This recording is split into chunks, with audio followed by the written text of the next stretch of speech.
Well, that was the first one I've ever done. Because I think you deserve a biscuit for Yes, yeah. Today, we welcome Paula to That Sweet Spot. Welcome. Hello. How are you doing today? Good. Public holiday, so nice. Very nice, very nice. Now, I know you from hockey. Yeah. Now, for Canadian viewers out there, this is like ice hockey, but it's on a regular surface, an AstroTurf surface. Yeah. And it involves a lot more skill. So sacrilegious. That's my little dig at the producer so far. All right. So I know you from hockey, but there's a lot that I don't know about you. So fill me in. Tell me a little bit about you, first of all. Well, I do too many things that I don't have time for. So I'm currently studying animation, doing my bachelor's in that. So very time consuming, but great fun. Excellent. I also do pole dancing as a sport. And This I didn't know. And I do aerial silks, which are like the two curtain things. No way. Yeah. My impression of you has totally changed now. Everything is different now. Fantastic. Wow. Okay, I like to be surprised like this. Fantastic. Previously, we heard about my big, scary trip through China when I was 24. Now, I understand that you went on a scary trip when you were even younger, when you were 18. Yeah. So tell us about that. Yeah, so when I was 18, I went to the US to work at the summer camp. Basically, that came about because it was like a brother of my uncle or a friend of a brother of my uncle had gone. Somehow that information ended up to me. And I was like, yeah, that sounds fun. Sounds cool. And I wanted to like travel and go abroad a bit more. So kind of worked out pretty well. This is interesting. Now I understand. Whereas I was teaching in China, and I'm basing the podcast on not just on teaching, but on training, on mentorship. Now I understand that you were a mentor on this trip. Now, how does that work? Yeah, so basically I was working as like an overnight camp counselor. So basically every week a group of kids would come to like live at the camp for a week, and I would live with them and kind of like act like their parent pretty much and make sure they like, ate, they showered, brushed their teeth, had fun, didn't bully each other. In that order? not any particular order, just like a checklist of things. How old were the kids generally?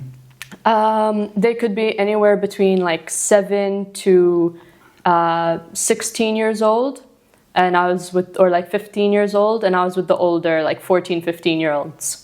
Okay, so they were quite close to your age. Yeah. In that case, how did that feel? It was a bit weird. So like I never mentioned my age to make sure, because some of them, or it could be a risk that like, they're like, oh, you're my age, you're pretty much like me, and they'd get a bit overly comfortable. Right. And it'd start to imagine that like I'd give them some slack just because I'm like practically their age. So like I'd never say my age. They always just assumed I'm older. It was like if they ask, I wouldn't lie about it, but no one ever really asked much. Yeah. And they just kind of assume I'm older. I was like, okay. It's information that you don't need to give out. Need to know is what I'm looking for. So it's need to know. Did you do any kind of training at all for mentorship, or how was that? How did that go? So we had like a week training where we basically went over just like the basics of how camp ran, what like the living situation was like. So like we were living in the woods pretty much. This camp was in the woods. So they're like, ticks, bobcats. Wow. These are things you need to be careful of. Bug spray, make sure you have that on you. All those sorts of things. And then there's also like, how to like actually take care of the campers to make sure they're okay. What are things that are okay to do? What are things that aren't okay to do? So very strict boundaries and rules. Yeah. So it was like, oh, if a camper needs to go grab something from the cabin, like I couldn't go with them alone. There'd have to be a third person there with us. It could be another camper, another counselor, whoever is just generally around. Now, did you have any funny or unusual stories that came about during your time? Oh, so many. Go on, you're going to have to share at least a couple. So something that was interesting was like, so we also had adventure camp, which was basically we'd go camping for the week. Instead of staying in the cabin, we'd take tents out to the spot in the forest, which was a dead zone in terms of, so we had walkie-talkies because we weren't allowed to use our phones. So phones were forbidden on site, or? So like we could have them on us just in case, but we weren't like allowed to use them really unless it was an emergency and we had to. Right. So like, but in terms of the walkie-talkies, this spot in the forest was a dead zone, so the walkie-talkies wouldn't really work very well, and even the phones were like iffy. So it was very interesting to have to go there with a group of kids. It was my first time camping.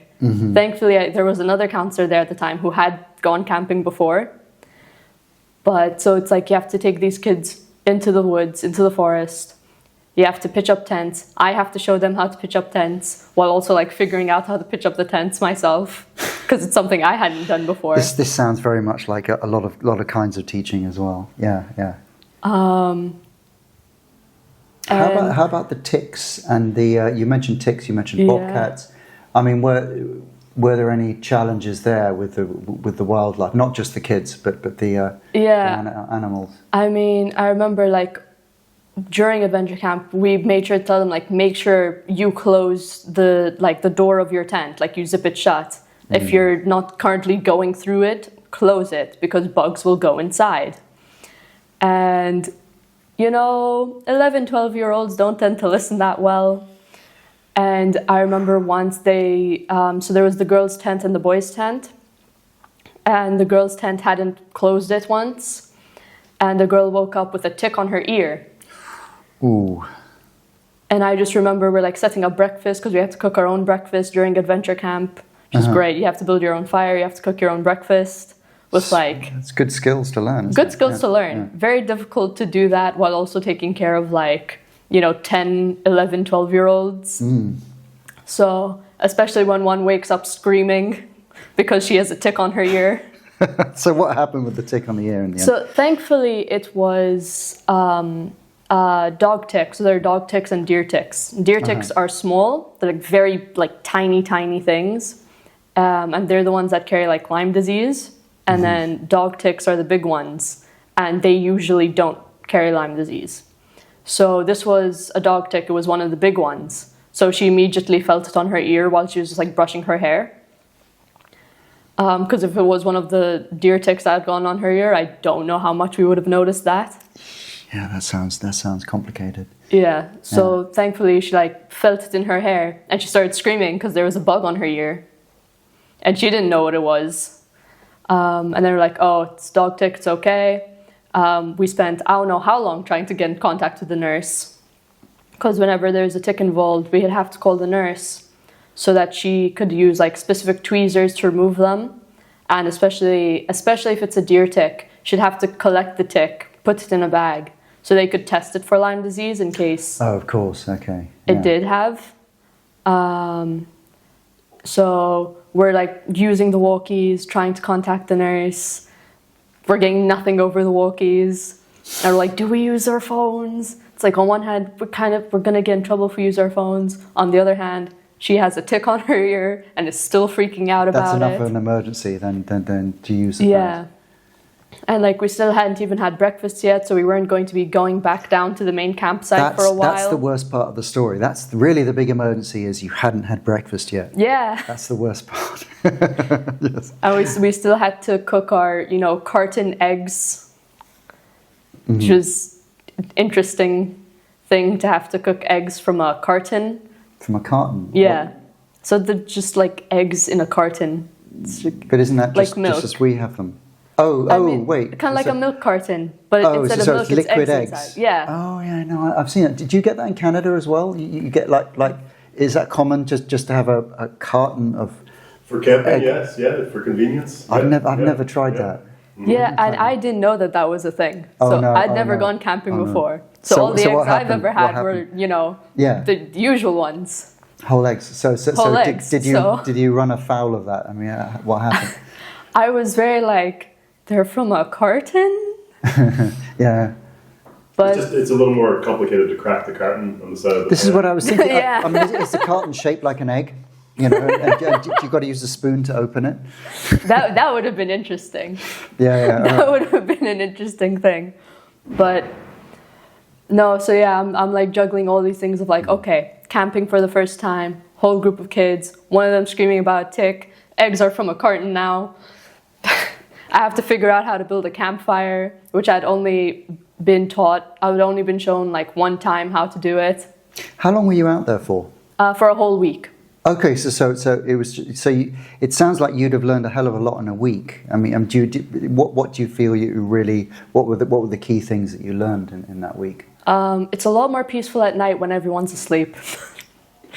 Yes. That part was great. I remember one night I just woke up in the middle of the night, and I just look outside the window of my tent, just the full moon, the whole open area is lit up by the moon, and it's just peace and quiet. You don't hear a single thing. Lovely. So that part, that was nice. And that's something I don't think I'll ever forget. It was just a very special kind of serenity I don't very often get. It sounds to me like you'd be recommending it for people that age who are thinking of going out and doing a trip like that. What would you say to them if there was anybody who asked you, if they were thinking of going out and doing mentoring in the woods in America? I mean, what would you say to them? Be prepared to have kids that are allergic to air itself. That's a good... Because there was one kid in this group of 10, 11, 12-year-olds who I'm very certain is allergic to air itself. Right. So it's on the one hand, you're going to have some amazing, best experiences of your life. On the other hand, you're also going to have the worst experiences of your life at the same time. So it's a very up and down roller coaster. It's extremes then. Yeah. Yeah. Because it's you'll have a group of campers that they're cool, they're fun. You enjoy teaching them and doing activities with them. And then sometimes you'll have a group of campers that's a bit less fun. Sometimes it's their fault, sometimes it's not their fault. I can't really blame this kid for just being allergic to everything. Right. But there are definitely parents, they want to get their kids outside the house more. And so they send them to adventure camp rather than the normal camp.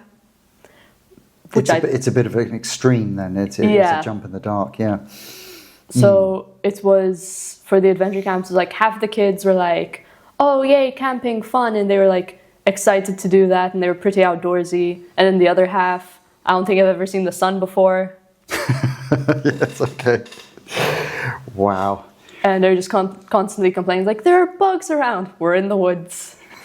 I don't like the bugs either. I can't do anything about that. You'll have to pray and give your complaints to God, I guess, because it was a Christian camp. Okay. So that was another dimension to it. Yeah. Yeah. I mean, it was a very, very open Christian camp. So it wasn't you had to be Christian as a counselor, or anything, or even the campers didn't necessarily have to be Christian. It was very, very open. Gotcha. So. Oh, gotcha. Okay. Well, I just want to say, first of all, I've learned a whole lot of new things about you, which I'd never suspected when I was running around with a hockey stick. Yeah. All to do with ticks and bobcats and pole dancing. Fantastic. So I'm going to say thank you very much for coming on, Paula. And I'm going to say thank you to our viewers for tuning in. And I invite everyone, like it, love it, loathe it. We'd love to hear from you. And finally, I'm going to say thank you to Phil for doing a magic job putting this all together? It was really tough, yeah. It was a really tough job, was it? Yeah, I think I have a tick on me. Oh no! Oh no! So yes, that's it from us. But do write something. We'd love to hear from you. Bye bye.